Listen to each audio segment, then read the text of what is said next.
C Word, the Conservators podcast. Today we're talking about churches. I'm Jen Mathiasen, an objects conservator based in South Yorkshire.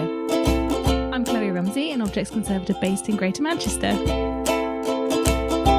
And today we've got a special guest host. Would you like to introduce yourself? Hello, I'm Janet Berry and I'm the Head of Conservation for the Cathedral and Church Buildings Division in the Archbishop's Council for the Church of England. Ooh, welcome. Thank you. Thank you very much for having me Thank today. you for joining us. Yes, thank you for coming.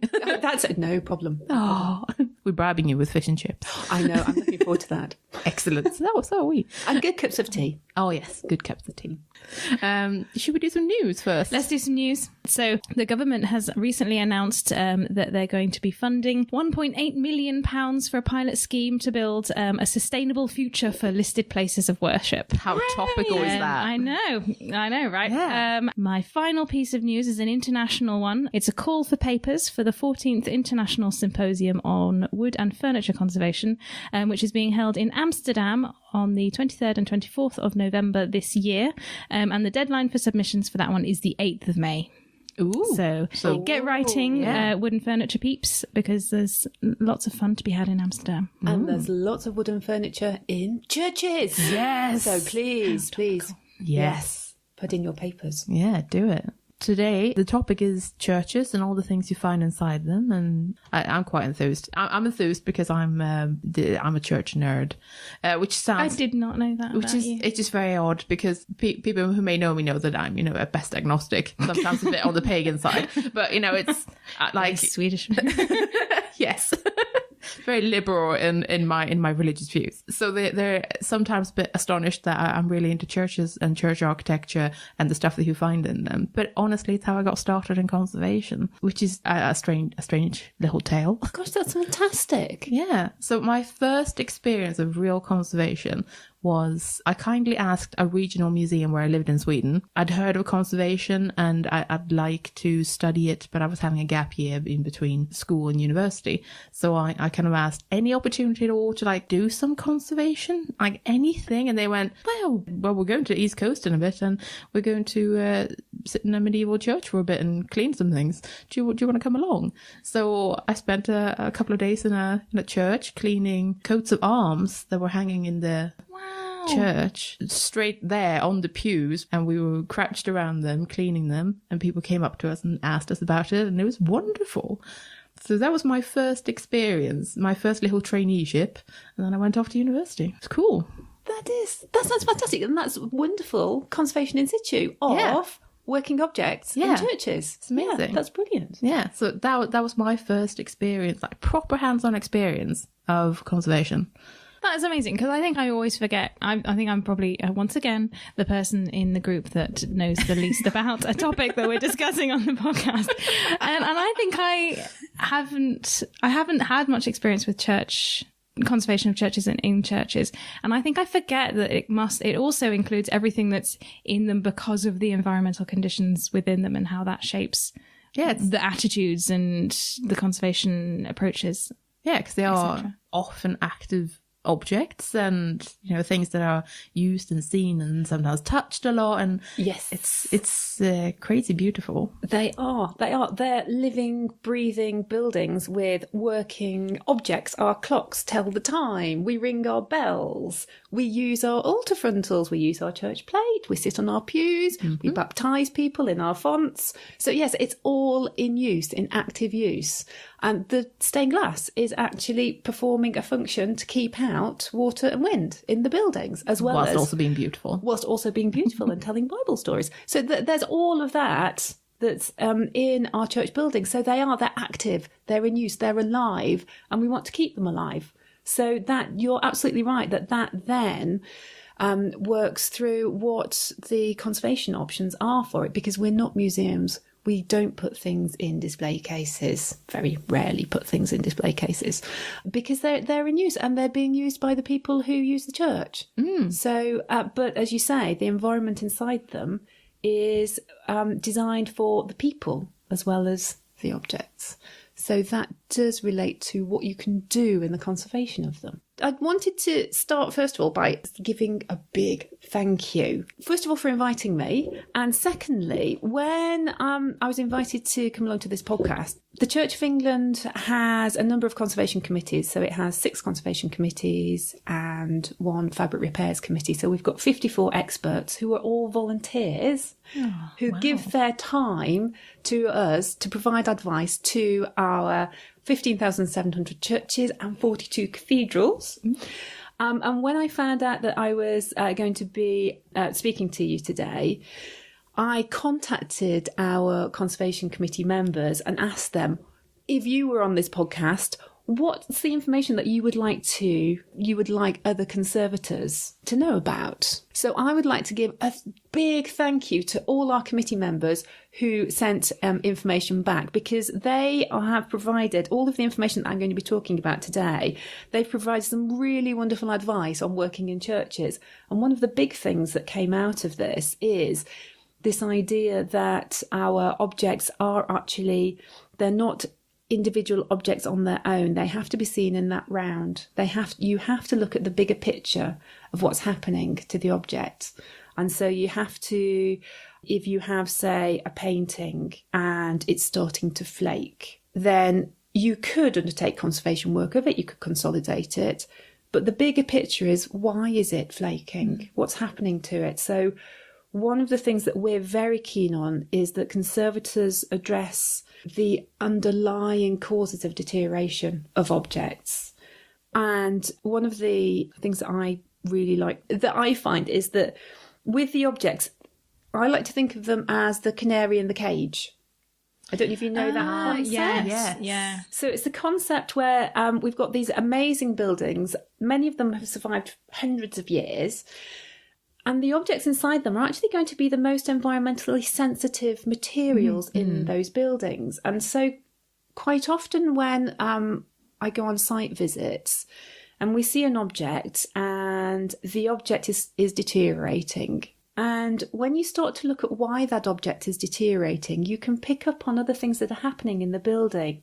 So, for example, if you've got rusting iron clamps in a sculpture, why are those iron clamps rusting? What's happening there? Where's the source of moisture?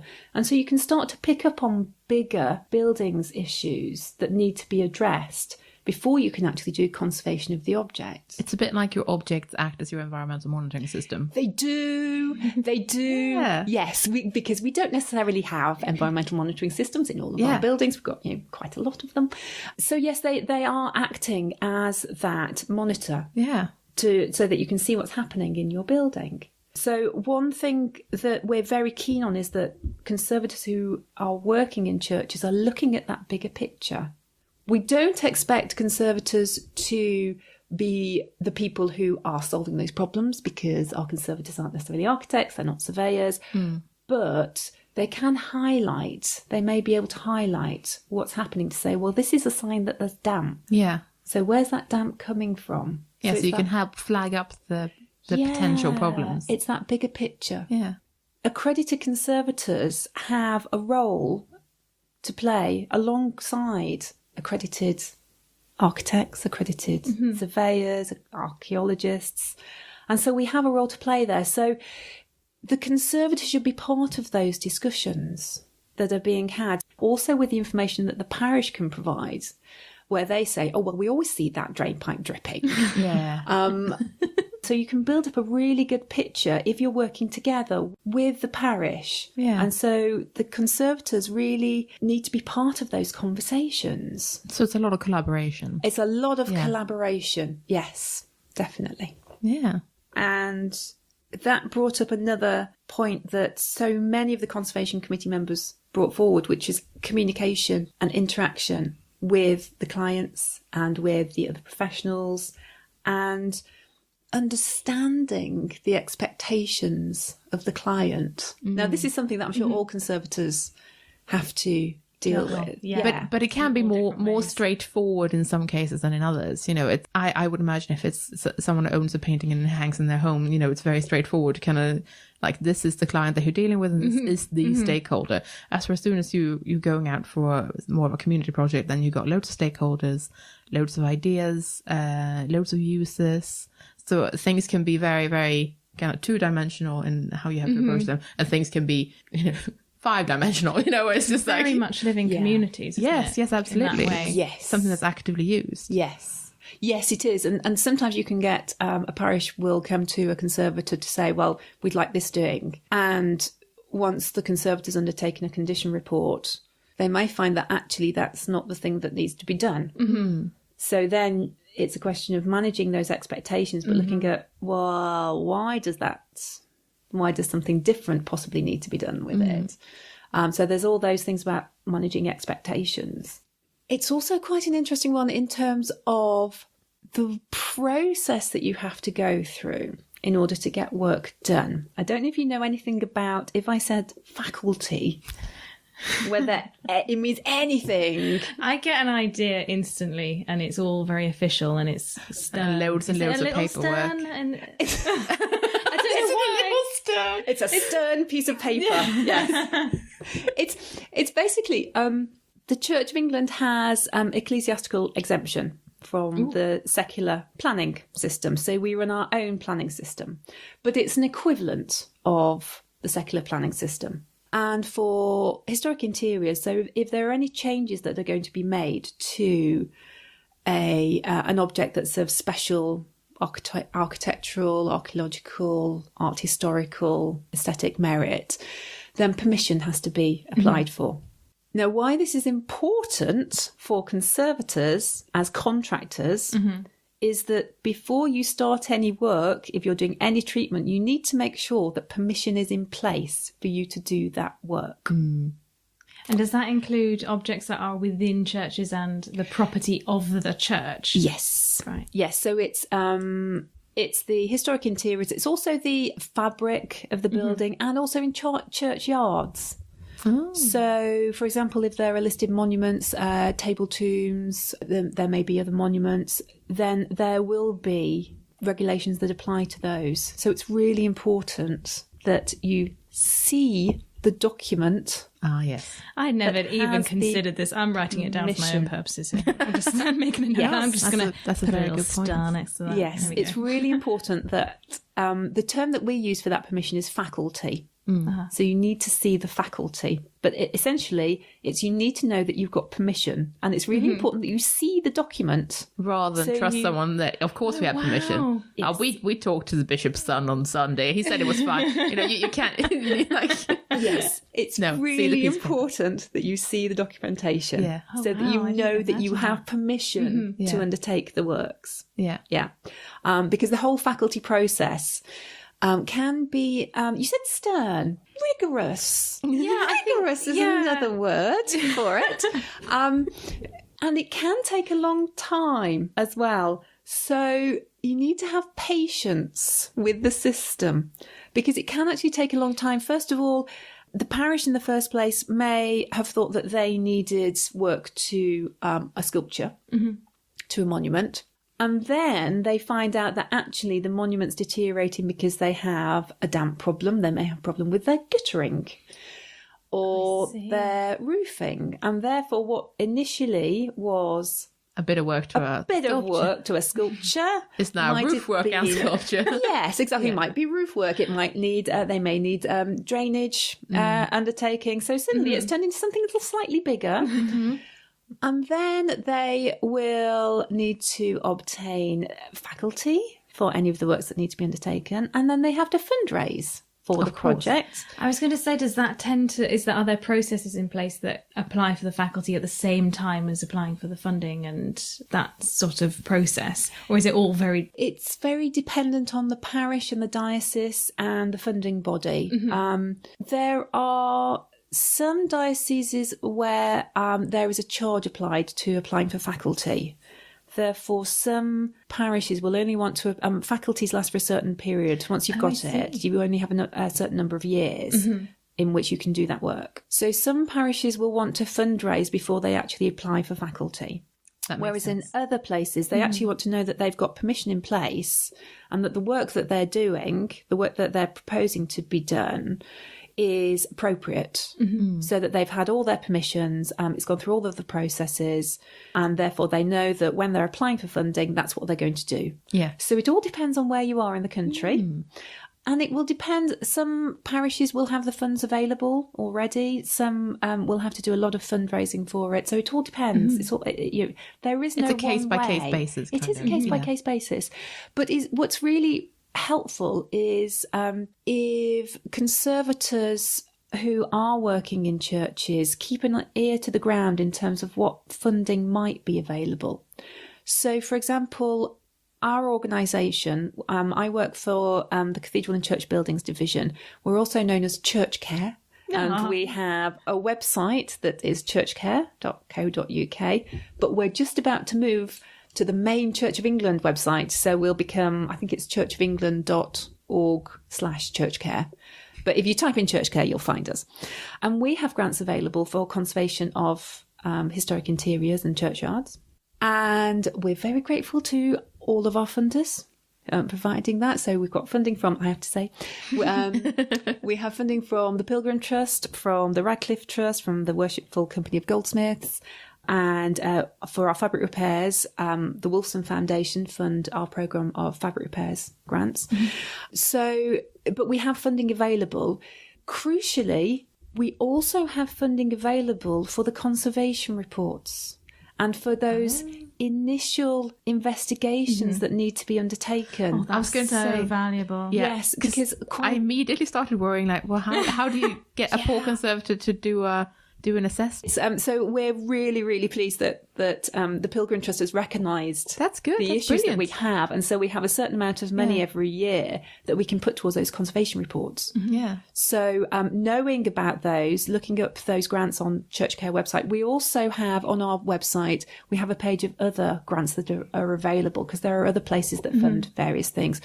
So it helps if the conservators who are working in churches keep their ears to the ground, so that they can make suggestions of where churches, where parishes can approach, who they can approach to actually help fund their projects. That's another role, communication. It's, Yeah. It's, But it's good to know that there's a place to go for that sort of information.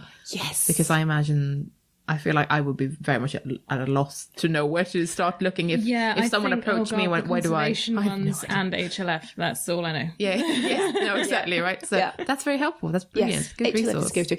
And with HLF projects, conservation and the role of conservators and the advocacy that conservators can do really works well with HLF projects, because you can do, we have conservators who do talks on the work that they've done. So we had a wonderful project. It wasn't an HLF project. It was a project with a parochial library out in Essex, where a group of students from Camberwell worked with a books conservator, undertaking remedial care of a library collection in the church. I feel like I read about this. Yes, you might have done. This feels very familiar. Hatfield Broadoak. Yes. It was a about fantastic project. And the students worked in the church, and the church was open, so anybody could come in and ask the students what they were up to. Engagement, education, amazing. All of those things. We would like to do more of those kind of projects where we're doing outreach with students and with the conservators. So the conservators are helping with the education. The students are learning how to deal with members of the public who come in and ask them. But also the conservation work that was being done there was very much remedial conservation. And it was emergency conservation of the books. So they weren't actually conserving the whole books. They were just packing them, doing basic repairs, and then putting them back in the library. The library itself was undergoing, it had fabric repairs that it needed to be done. And they were looking at installing a heater on a conservation, on a humidistat, so looking at humidistatic control in that particular space rather than the rest of the church, just that particular space. So they were looking at it in the round. So that was a really good project involving a number of conservators and Camberwell and the parish as well. So the parish got their parochial library looked after. The students got experience, the conservators got to do the work, and so it was a win-win-win. It was a fantastic project. Yeah, sounds really good. Yeah. We want more of those kind of projects. I remember reading about it and thinking, oh, this looks brilliant. And also I hadn't really considered that churches had books because somehow it hadn't occurred to me. Obviously they do. They do. I hadn't considered that. I mean, the pennies only just dropped. A lot of the libraries are now in local records offices or local libraries. But there are still a fair number of libraries, parochial libraries, in situ. Does it ever get a bit complicated with that kind of church objects that can be external as well? With parochial libraries, there are going to be agreements in place. In our collection, we definitely have some church silver, for example, which I think there's some sort of agreement that we're keeping it safe. Oh, I see. So is that a long-term loan agreement situation? Okay. Yes. A lot of church plate is kept safe in museums, or cathedrals have repositories for some of the diocesan silver. It's for security reasons. Yeah. So that's one of those things that it's very much under lock and key. You see what I mean? So you do find church things in museums. Yes. So that can be church silver, or it can be things from churches that no longer exist. That can be masonry or beautiful things that used to be in them, statues, that sort of thing. So sometimes things do survive longer in museums because the original church building doesn't exist anymore. But I actually quite favour that things stay in the churches because there's something to discover there, like in situ, which is quite nice. So you don't have to go to a museum. You just turn up at the church and go, oh, look, it's all the stuff in it. That's the kind of how it's meant to be experienced, which is, I think, a real point for both things staying in situ and for working in situ with them, if at all possible, because actually that's a real experience. Yeah, you're going to be cold. You're going to have to wear an awful lot of knitwear. Yep. You're going to have to do a couple of star jumps every now and then to make sure you've got dexterity everywhere. And you can't work with all your chemicals because you're not in a necessarily very well ventilated area, and you probably got members of the public walking about. But it's really fun. It is genuinely a lot of fun to do. So if you ever have the opportunity, I would recommend it. Yes, definitely. Thank you. Yeah, definitely. We need more people who will work in churches. I listened to the podcast from Sally Woodcock. Oh, yes. Who, of course, has done lots of wonderful work in churches and was a member of one of our conservation committees at one point. Oh, I didn't know that. Yes, she's wonderful. Yes, it can be cold. Yes. It can be damp. Yes, and you're not necessarily working in ideal museum conditions. Yeah. But what you can achieve for that parish is the wonderful stories that you can bring out. I thought we might have a quick chat about the challenges of working in churches. Very much the kind of practical nitty-gritty of, hey, you're a conservator, you're in a church, what are you doing? Well, we've already mentioned they're going to be cold. They're going to have to wear a lot of layers. But we're conservators, we have the best knitwear. Well, yeah, obviously. Though, hashtag no knitwear here. I mean, that's true. Let's bring that up from, was it series 1? Yes, that's right. Always knitwear here, I'm afraid. You can wear other very warm things. You can have a lot of silk underwear. Yeah. Oh, blimey. Well, you might. I really recommend it. Silk underwear, that's the bomb. But no hats for men in churches. Oh, really? Yeah, yes. Okay, so no hats. No hats for men in churches. Even if it's chilly?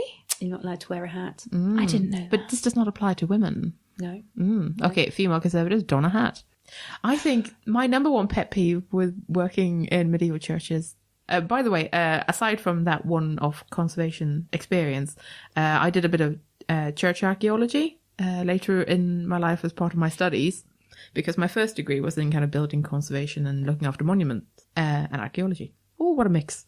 And so I took church archaeology because I really love old churches. right? I love reading buildings and seeing how they've been built and all the mishmash of features and, oh, look, there's a doorway that nobody's ever noticed because it's bricked up. You know, I love that stuff. Back in the days when I spent a lot of time in churches like that, number one pet peeve, sometimes you can't pee anywhere.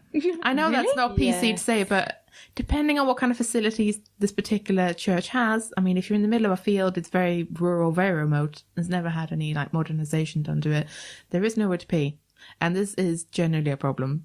So you might be able to hike it down the road, and it might be that there's a nice neighbour who's like, "Oh, you're working in the church? Come in, have a pee and a cup of tea." You know, so you needs one of those you're going to do a lot of bonding with the local people because there might not be any facilities. No. That's a problem. It's a genuine problem. Yeah. Yes.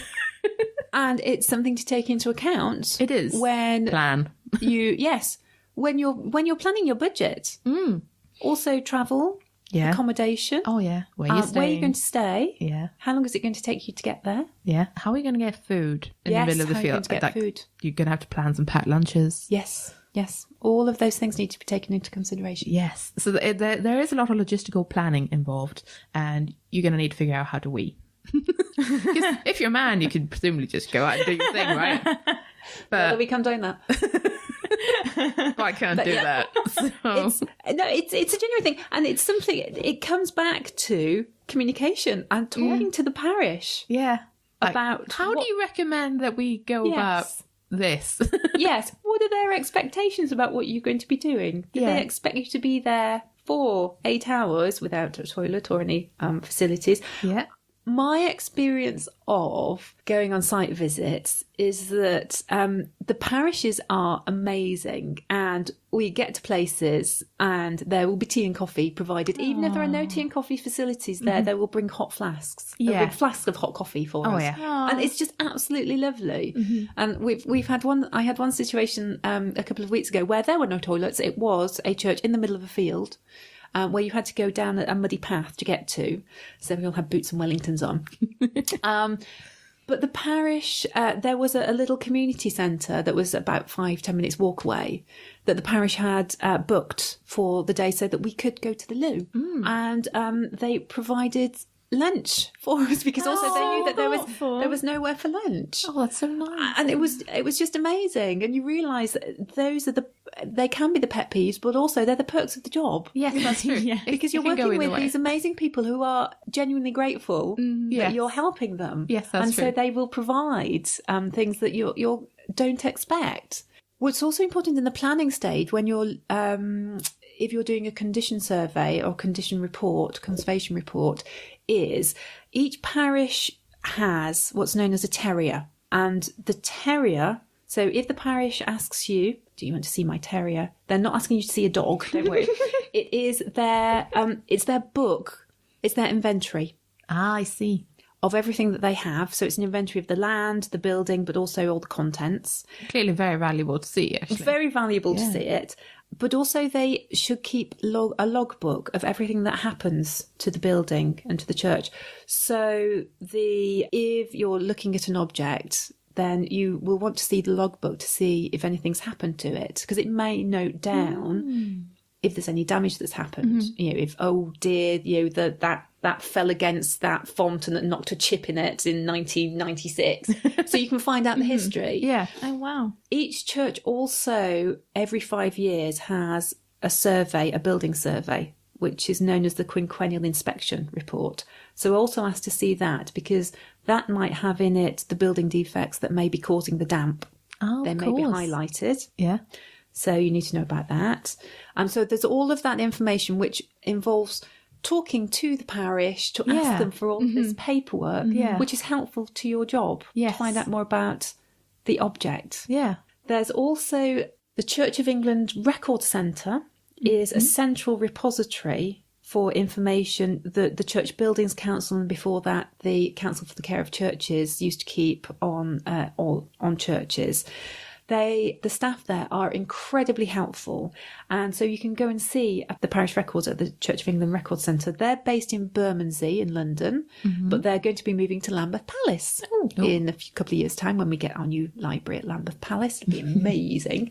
But that's also useful to phone them up to find out if there's any information in their records. Now, the records can range from one church record that I pulled up had of a medieval church had one picture from 1946 in it. That was it. Oh, wow. That was the record. Wow. To another medieval church where I sent off for the records and got 2 boxes of files. Oh, Wow. my God. Very different levels. Very different I levels. was going to ask whether people often do have the records, but so it varies just so much. It varies so Amazing. much. Just like museum documentation. Yes, it varies a lot, but it's worth asking the questions, and it's worth searching for that information to help you when you're writing your condition report. There's a lot of research that you can do. Also, when you're actually putting together a schedule and pricing up a condition report, remember that you will want to add in time so that you can look through that documentation. Half your work will be done prior to actually turning up. Yes, it's important to do all of that research beforehand and talk to the parish about it. So include that in your pricing. Make sure that you include that to do that. Good pro tip. I like it. Yes. Yeah. Yes. So once you've done all of that documentation, that brings me on to documentation. Documentation, which is key. Yes. Absolutely key to record what you've done and to give the parish copies of what you've done. So that then the parish puts that in their logbook and keeps it. Some of the dioceses keep that information as well. So the dioceses can be a good repository of information. So whenever you're looking at information, ask the parish, what do they have? Ask the diocese, what do they have? And the Church of England's Record Centre, what they have as well. So there's lots of information that can be out there. There are other sources of information as well. So the Courtauld, for example, has an amazing repository on wall paintings in churches. Oh, wow. So there's so much information out there. And we have the Antiquarian Horological Society has lots of information on turret clocks, which is in our now part of our Church Heritage record. So there's loads of information out there. It's a question of being able to find it and knowing where all that information is. But I think the more that you work in churches, you get used to where the information is, what questions to ask. Before then, you can look at what your treatment might be. Which is step sort of 80 or something. It is. Yes, you think the parish think that you're going in there to treat their painting, and in fact, you're doing all this research. And coming up with treatment plan. But going on to the treatment itself, it's sometimes there are different ways to treat an object. There's not always one way. No, that's true. And so you may want to present options to the parish, but what you have to remember is that the parish is the client, but they'll be looking to you to help them decide what the best option is. And it may depend on the circumstances. It may depend on the funding, because they may want I use paintings quite a lot because they're very visual. And they may want their painting to look absolutely stunning again. But actually, what's more necessary is to stop it from falling off the wall. Yeah. And so that's a question of prioritising the work, what actually really needs to be done. And so what's affordable, and then what could be done. Yeah. So there are all of those things to think about when you're actually looking at treatment options. So communication again, managing expectations. Managing expectations, yes. And talking about it in language that's understandable. Yes. Don't get too bogged down in jargon. No. Some of the best reports have an executive summary at the start. Ooh. So they're not necessarily called an executive summary, but it's a summary. It does the job of, Yeah, exactly. Yeah.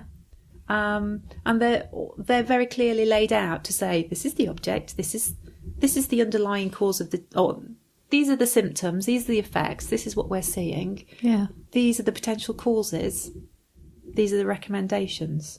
And the recommendations may be a conservation treatment, but they may also be further investigations. They may be that the fabric needs to be, fabric issues need to be addressed. And so it's making it really clear to the parish so the parish can understand what you're actually saying, what you're recommending and why you're recommending it. So conservation reports are really handy. And then documentation post-conservation. Oh, yeah. Post-conservation reports with sensible recommendations. Yes. Not to keep this pristine. 50% R-rate at all times, no fluctuations. Keep people 50 metres from it at all times. You know.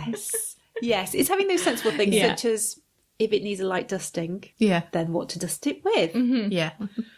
Yes, and you try to not have it directly over the heater and things like that. Yes, maybe look at putting it somewhere else in the church or if that's possible. It's not always possible. Mm-hmm. But yes, looking at those sensible things that parishes can actually do so that they then undertake the maintenance. So if there's maintenance needed, then they can do that. Yeah, and if it goes too far, then they just won't be able to achieve it anyway. I suppose if it's not achievable, then they won't know where to go.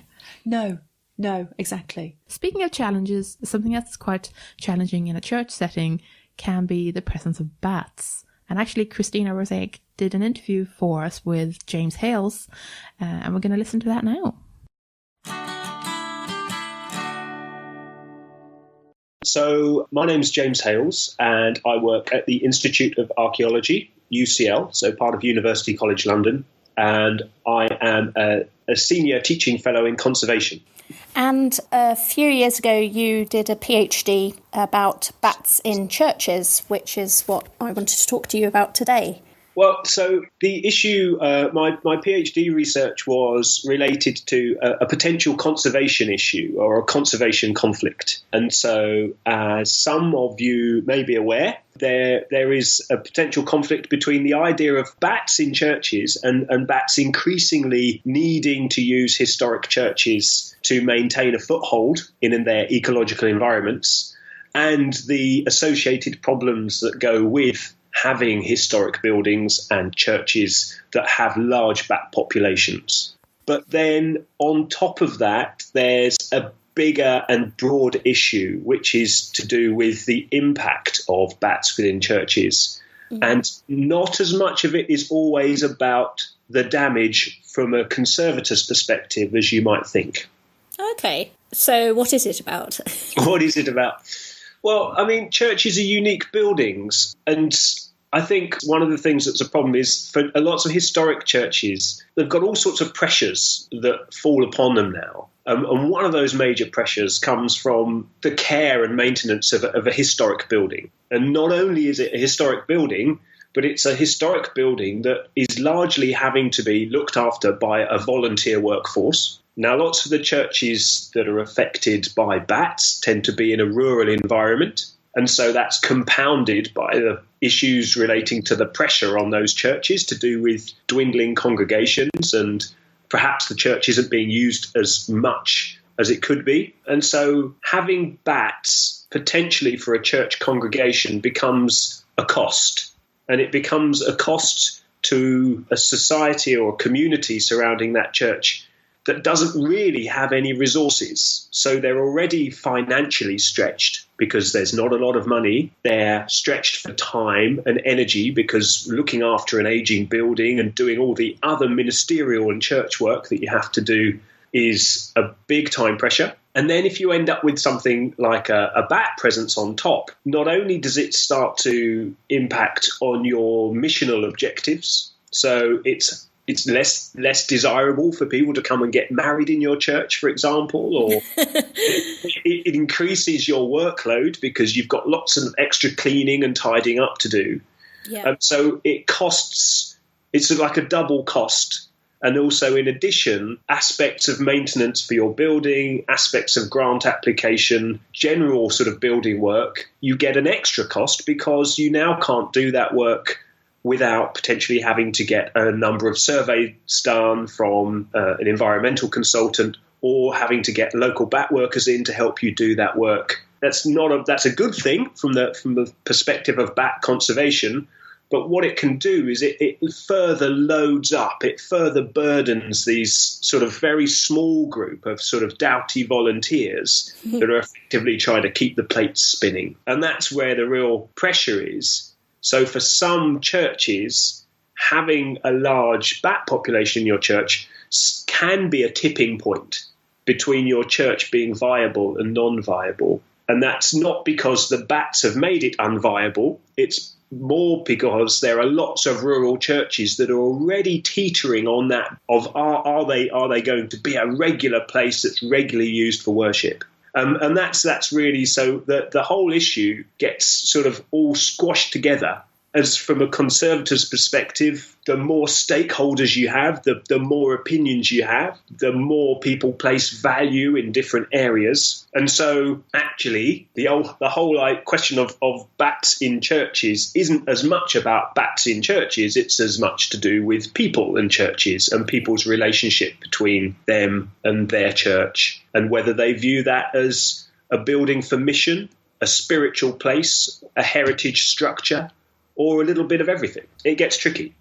From the sound of it, nobody would want bats in their church, but obviously bats are a protected species in the UK. So once you've got them, you have to protect them. Absolutely. So first of all, you have to qualify. There are some people that really do want bats in their church. Okay. And they have bats, and there are lots of churches. In fact, many of the rural historic churches that we have, it's probably more realistic to say that every church has some bat presence. There will likely be a number of individuals, a number of bats there roosting, and actually you may not even know that they're there. So there are lots and lots of churches with bats. There are a smaller number of churches where they have a larger population of bats, and that's really where... And that's perhaps where the discussion gets misidentified, because often the title is about bats in churches, and the implication is that any bat in a church is problematic. And actually, there are lots of churches with a bat population, and everything seems to work out okay. I mean, that's a good question to ask. Have bats in churches always been an issue? And largely, the reason it's become an issue in more recent years is because prior to the Wildlife and Countryside Act of 1981, any bats were regularly removed from churches or exterminated when they were found roosting in churches in significant enough numbers to become noticed and problematic. And so post-1981, when it became illegal to do that, well, that's why we now have a situation where there are larger numbers of bats roosting in churches, and you have people scratching their heads and thinking, well, okay, how do we now deal with this? We've got an issue. So what can people do where they've got a bat population that for one reason or another is problematic? It's very difficult. I mean, so there are lots of sources of information out there, and there are some mitigation strategies. At the moment, I mean, the most effective way of dealing with bats in churches has largely been, historically, the recommendation has been to clean up after them and to put sheets on things to protect them from bat droppings and urine. People often talk about exclusion as a way of dealing with a problem of bats in churches. They say, well, why can't we just move them, and why can't we stop them coming back in? But actually, most UK bat species are quite small, and they can probably, it's very small crevices and cracks that bats will use as entry and egress points. Yeah. And it's almost it would be impossible and probably inadvisable to sort of block up all the holes in a church that a bat would use to gain access. As part of my research, I looked a little bit at coatings and things like that, and there aren't really any currently effective coatings that we would use. So there's some space for some more research there. But also with coatings, we as conservators often know that coatings sometimes cause more problems than they solve. And again, the likelihood is that you would require a conservator or someone with some degree of professional training to apply those coatings for you. So again, what you're delivering is a solution that comes with quite a heavy price tag. There is some good news. So one of the things that's happening now, I think, as a result of different pieces of research that different people have done, the past sort of 17 years has been a much more collaborative process for sort of bats research, involving English Heritage, the Church Buildings Council, Natural England, certainly the Bat Conservation Trust. And as a result of that, everyone has a much better understanding of where everyone else is coming from. You mentioned earlier that a lot of the damage is caused by bat droppings and urine. Could you talk a little bit about the kind of objects that are damaged and the sort of damage that they sustain? So I looked specifically at a range of materials. I didn't look at everything. So ultimately, I ended up looking at brasses in particular of a number of compositions. I looked at granite, alabaster and Carrara marble from the perspective of building fabric and sculptural monuments and funeral monuments. I looked at lead tin alloys, largely from the perspective of organ pipes, because most organ pipes are a lead or tin alloy in historic organs. And then I also looked at oak and also pitch pine. Lots of our historic churches have oak inside, and then lots of Victorian pews and the Victoriana and things that have got is pitch pine a little bit later. You'll notice there that there aren't, for example, textiles represented. Stained glass and glass isn't represented. But of those materials, I looked at those, and the way I looked at those was to create sample boards, which I deployed in bat roosts, single species bat roosts, for a period of a year. So, and then you retrieve them and you basically study that interaction between what change. And the way I looked at that work was I defined things as physical, chemical or visual change, because actually as soon as you start calling things damage, that becomes that's a function of the value, or rather a loss of value that people infer upon an object. So, and in terms of what I found, well, bat urine in particular does cause the corrosion of susceptible metal surfaces. Not so much on the lead and the lead tin alloys, but certainly on the copper alloy, so brasses and things like that. We also get staining. And we get staining from urine. You get staining from droppings and urine in association, which is different. So actually one of the things that the urine does is it solubilizes bile pigments out of the droppings. So you end up with this very brown liquid. And that obviously on something like a light-coloured marble funerary monument can be very disfiguring. So you get staining from liquid droppings and also droppings in isolation. And different species of bat tend to have slightly different types of dropping. You get watermarks on wooden surfaces. You get often you see a white bloom developing in wax coatings. So often when you see these little white spots on wooden surfaces resulting from bat urine, a lot of the time, probably what you're seeing is the fact that surface has got a wax coating on, and you're seeing that white bloom that you commonly see on wax-coated furniture and things when you've had an aqueous liquid on there. Then you get disruption of applied surface coatings, and potentially one of the big issues that is an associated damage mechanism is that if you've got lots of droppings and lots of urine, then potentially that would promote lots of cleaning, and then you've got a risk of people unintentionally damaging surfaces in trying to remove bat droppings and urine. And there's some interesting stuff that goes on as a result of urea crystals and the urea content of urine, which has a mechanism relating to both its corrosion and a sort of a crystal disruption process for porous materials. So it all sounds pretty grim, doesn't it? Yeah. So what can be done about this? As you said, prevention is a good strategy, but that's not ideal because everything ends up shrouded in plastic sheeting. Cleaning things that have been soiled is not ideal because of the wear and tear on the object. Well, I think one of the things that can be done is that we need to start having a conversation in which we are willing, because one of the reasons that you sometimes end up not being able to do very much, and I think this is really common to heritage and heritage conservation. You get entrenched in positions because you know that as a conservator, for example, you wouldn't normally let people that haven't been trained as a conservator clean things. Mm.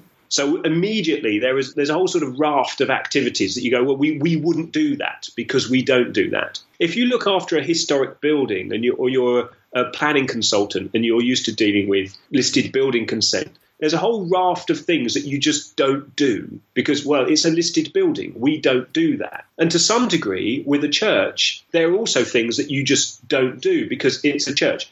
The difficulty with the issue of bats in churches is because you've got people coming from three different directions, a historic building direction, a ministerial direction, and then a heritage direction. By the time that sort of magic Venn diagram of this isn't acceptable to them, this isn't acceptable to them, even though it would be acceptable to us, what happens is you end up with a big space in the middle of largely not being able to do anything. Mm-hmm.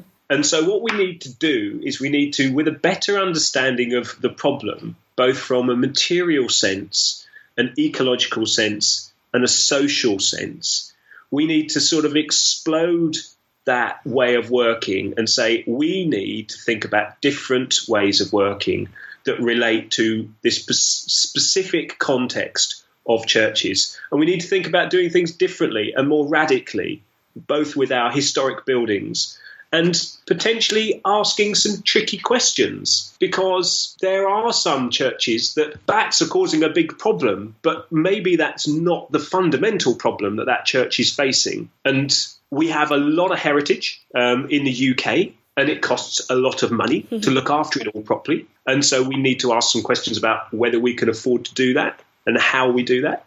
And we need to ask questions about whether it's appropriate to deal with our historic buildings from a very traditional art, architecture and archaeology value perspective, or whether we need to start maximising things like their ministerial function or their spiritual function or their relevance to communities. And that might entail changes to the historic building fabric that historically we haven't made, but perhaps we should be making. So I would say we need to think more radically. There you go. Yeah, thank you.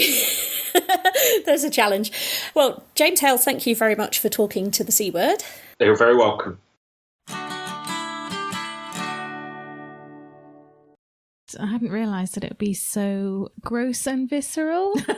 Like, sorry if anyone's eating or if you've got a fairly weak stomach. I mean, the boards are such an interesting way of collecting data, but God, I'm thinking about the hazards. No, don't think about it too much. Oh, the trick is fascinating work. Actually, yes. I do think something to say quickly here is in the UK, bats are not considered vast health hazards as they are in other parts of the world, because they don't carry rabies, they don't carry particular infections that have to have with by professionals. So bats are the cutest. They're the cutest, and they're not poisonous. I'm one of those people who puts up like bat houses and stuff like that, right? Do that. Yes, that is the kind of level of weird I am. But I think if you spoke to James more about his PhD, you may find that there are some health and safety implications of dealing with a lot of bat poo and bat urine. I'm absolutely certain. Oh, God. Yes. I will leave that one there. But what's quite interesting is James's PhD has been really very useful for the work that we do. And there's a project that has started, as James mentioned, there is much more collaboration now. So there's a Bats in Churches partnership project that's been funded by the Heritage Lottery Fund. Mm-hmm. So it is a partnership between Natural England, ourselves at the Cathedral and Church Buildings Division at the Church of England, Historic England, the Bat Conservation Trust and the Churches Conservation Trust, who've all got together to look at the issues. And the phase 1 is just about to finish, I think, in June 2018, and we're putting forward for a stage 2 bid to look at some pilot projects where we can look at all of the issues that James has raised. It's not just the physical problems of clearing up a lot of bat poo and bat urine.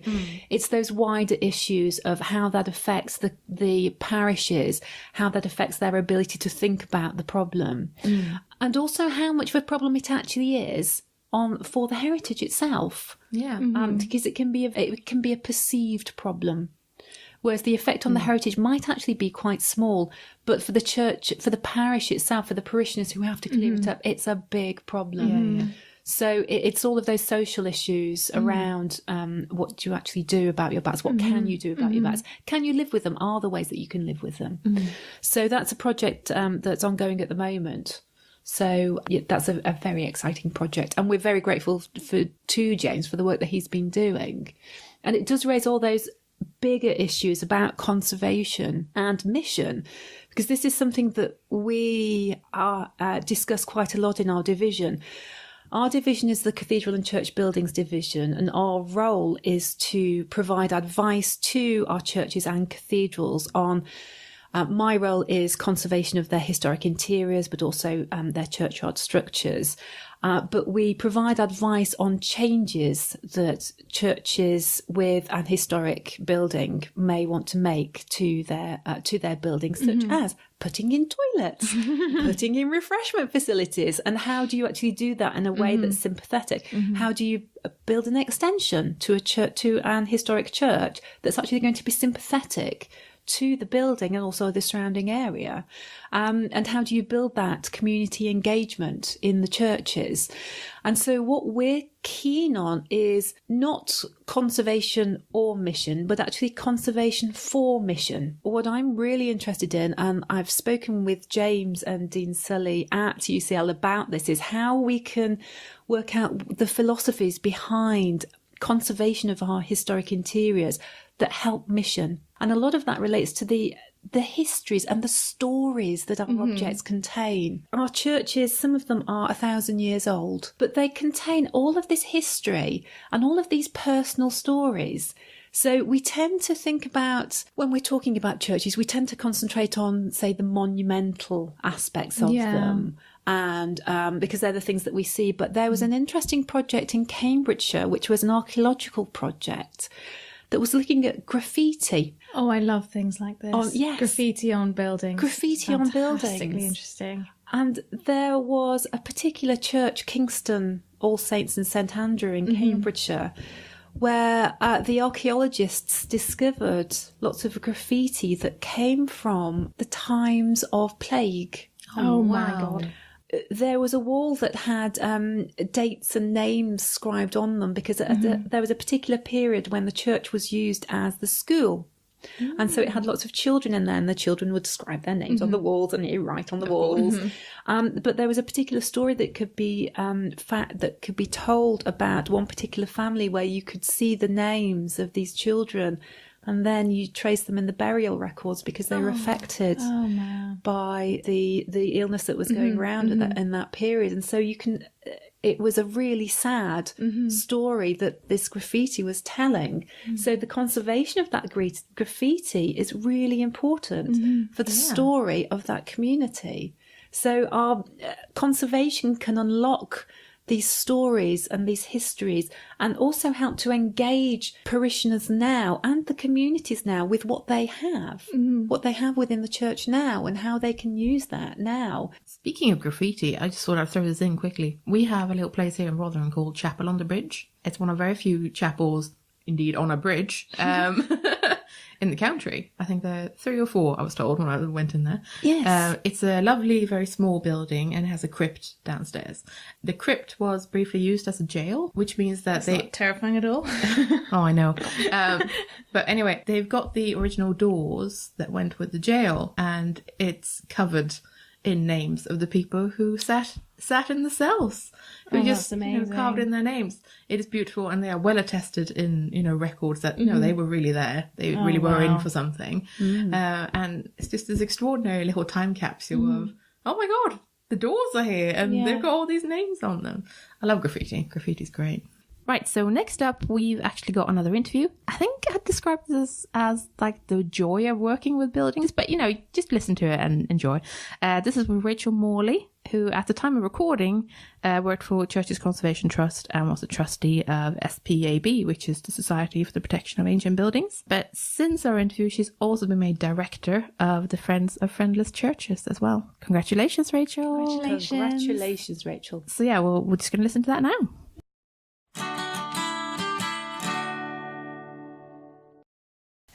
So today we're talking about churches, and I'm here with Rachel. Rachel, would you like to introduce yourself and what you do? Yes, I would love to. So I am Rachel Morley. I love old buildings, especially churches. So, what's your conservation background, and how did you get started working with architecture? Oh, well, so I guess I really took a scenic route into conservation, like lots of people do, I guess. I studied process and chemical engineering. and that was great fun.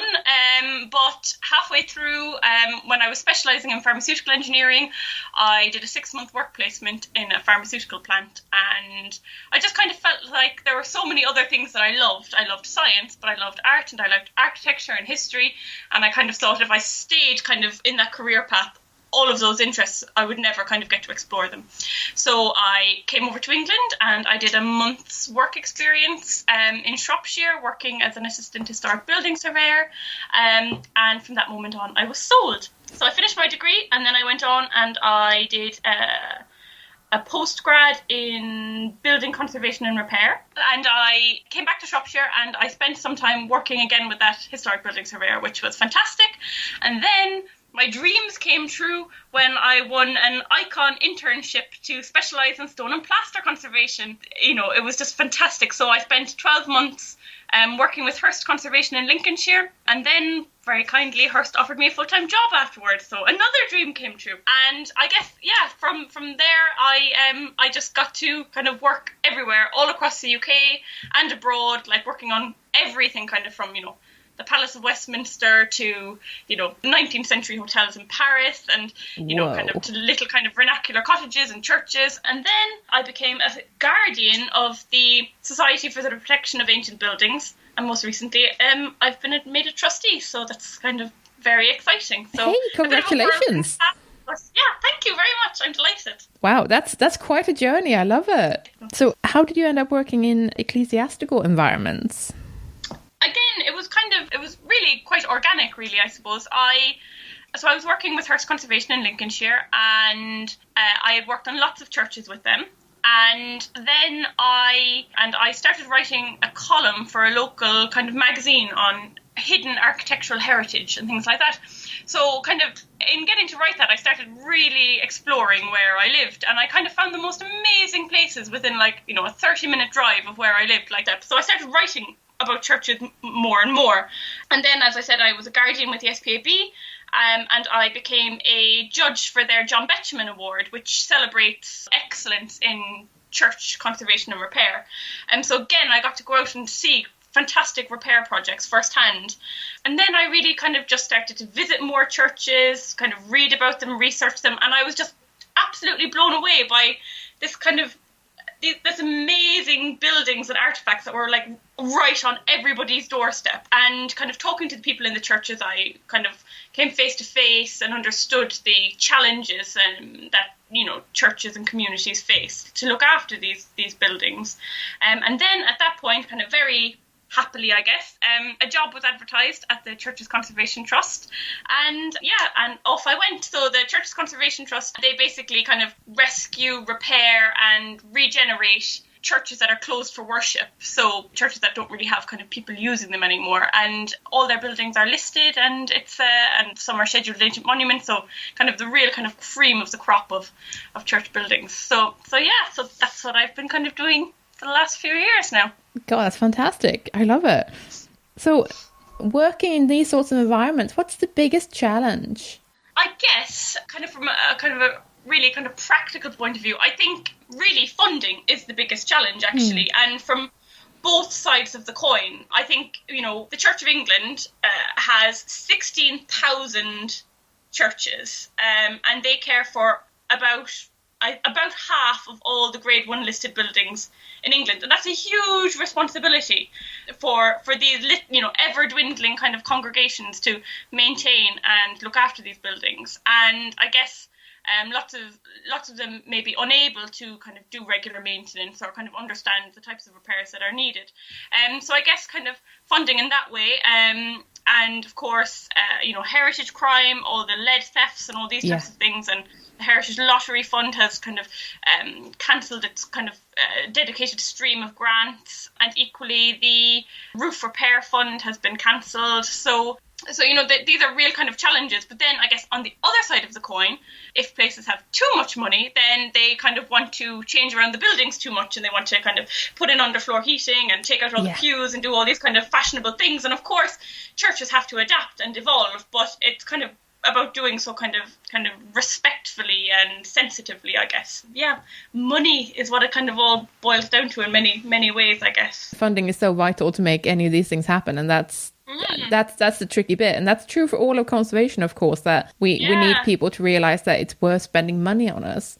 Well, absolutely, yeah. And I guess in my kind of something that I've kind of found really in my line of work, so, you know, the Heritage Lottery Fund are fantastic in what they do, but most of the churches that I work with are really quite remote, and the Heritage Lottery Fund kind of want kind of big interpretation and engagement, community engagement, things like that. Yeah. And for these buildings that kind of are basically just kind of a box in a field, you can't kind of, you can't meet all the requirements, and that becomes really, really tricky. So you're clearly very passionate about what you do, but what's the absolutely best thing about working with what you do? That is hard.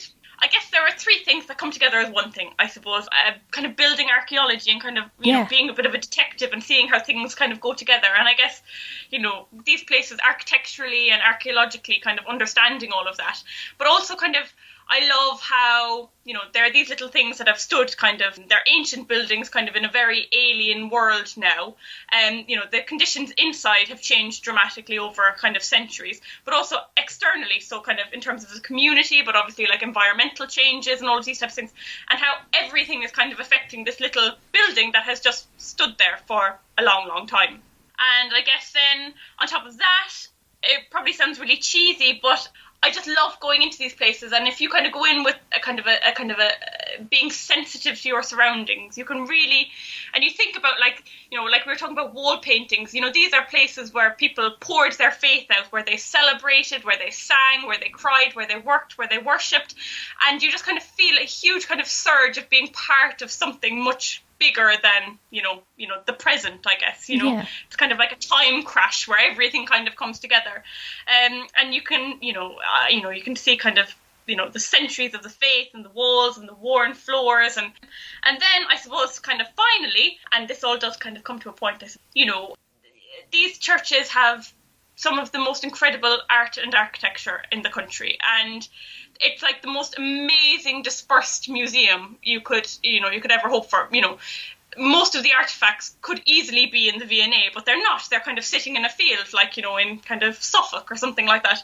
And I guess what's really great is that they're not in the V&A, that they're in their original context, and they are there waiting for kind of somebody to stumble in and to explore and kind of really interact with. For me, the best part is that I actually get to play a small part in protecting all of them. And yeah, that's the best part for me. Oh, I love it. That's great. It's a really good point, because these things, they are out there, and that's exactly. A really special thing, actually. For me, that's what I love. I just, you know, I visit a church, you know, at least once a week, or at least one church a week. And, you know, it's just kind of pushing open the door and never kind of knowing what you're going to find. And kind of whether it's kind of medieval graffiti, kind of you're going around with your torch, which I do like to do. But, you know, you just never know what's going to kind of hold. And I guess my boss at the Church's Conservation Trust has an analogy that he likes to use for how churches come alive when somebody steps in. So, you know, the Billie Jean video where Michael Jackson is stepping on the pavement and it lights up? He said that is what it's like when a church, it just sits there, and the minute you put your foot on the kind of flagstone inside the door over the threshold, the place kind of, you know, lights up and it becomes alive, and it starts this kind of interaction. Yeah, so, it's a good point, because you know, they're meant to be places for people. That's kind of where it's at. It's the people that unlock it. But yeah, no, thank you very much. No, thank you for talking to us. No, fine. Thank you for having me.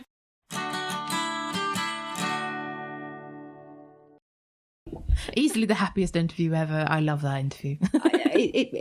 All the privileges that you have with working with churches, and it brings into focus, as conservators, we're not necessarily the best paid people in the world, but when you get to meet all the parishioners and you feed off their enthusiasm and you see these amazing sights and you have all those amazing experiences, it just makes your day, and it makes you continue want to do the work that you do and the job that you do. So I completely agree with Rachel. The original context is so important as well, isn't it? Because you absolutely it sounds negative to say it like this, but you lose something when it's taken out of that context and away from the sort of general vibe of the area and the feeling and the age of it and the deep time feeling. You do.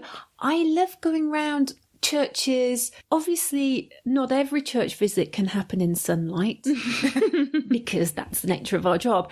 But you go into some churches and some cathedrals. I've done this at Gloucester Cathedral and at Hereford Cathedral. And you go in and you get a shaft of sunlight shining through the stained glass and it lights up the pillars. And it's the most amazing experience to see. And you cannot get that with stained glass that's in a museum. No. You just can't get that. So having things in situ, it really makes all that difference. And it's those intangible elements. It's so important. It's the feeling that you get when it's all together in that space and it's still in use. It's just wonderful. So yes, you get cold, you get wet. You've got nowhere to go to the toilet, but you've just had the most stunning experience of stained glass on a pillar. So yeah. That's true. That's true. Thanks everyone for listening, and thank you, Janet, for joining us. Thank you so much. Absolute Thank you very much for having me. I've really enjoyed it, and I hope other people enjoy the podcast.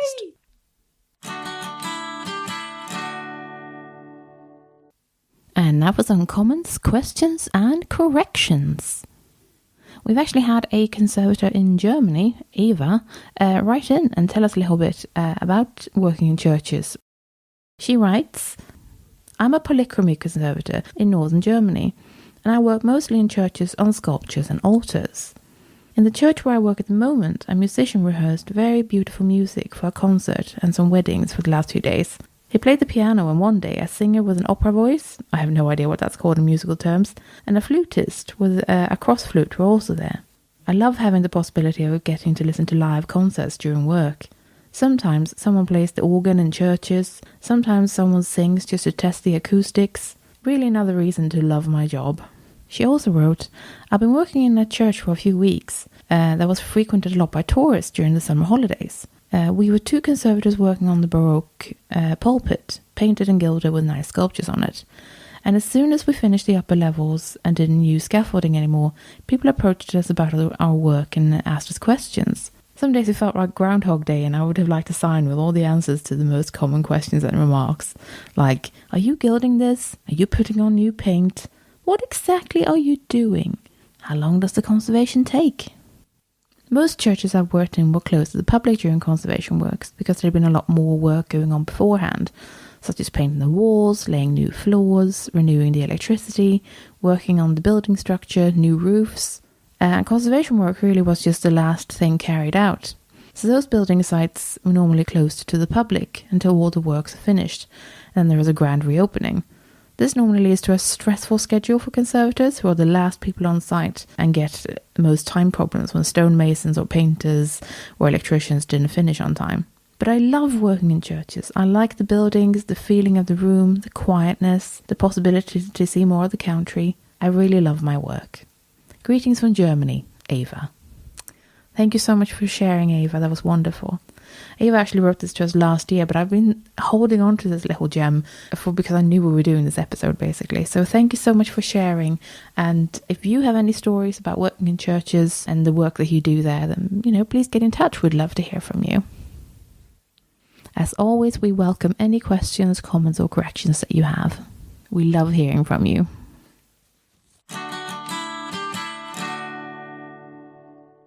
By the way, people, we just put out a shout out on social media asking for contributions for a future episode.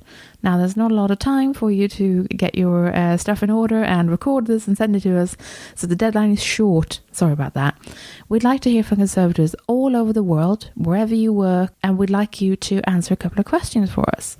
You can record your answers on your mobile phones, your smartphone, your laptop. Almost everything has a voice recording app these days, and many are available for free. Simply record yourself answering the following questions and somehow share them with us. You can Dropbox them to us at thecwordpodcast@gmail.com. or you can share them on Google Drive, or if they're small enough, you can email them to us. Basically, get in touch and we will find a way to get those fast to us. Anyway, the answers we liked from people all over the world are: what is your name and where do you work? By the way, that doesn't have to be your exact institution, but country and or city or region would be really helpful. How did you get into conservation and where did you train? What's been your favorite object or project? And what were the main struggles? And what's the scariest thing you've ever found in a pest trap? The deadline for getting fast to us is April the 29th, so that's not an awful lot of time. But that just means get on it, people. Come on, we want to hear from you. We want voices from all over the world. Anyway, we look forward to hearing from you. Thanks so much.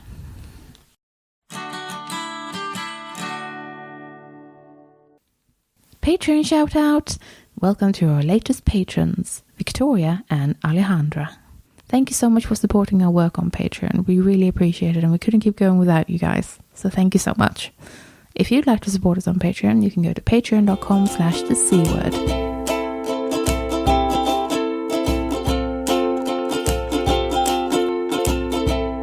Thanks for listening. We're The C Word, and you've been listening to Janet Berry, Chloe Rumsey, and me, Jenny Mathiasen. Join us next time for an episode about how to look after your conservator.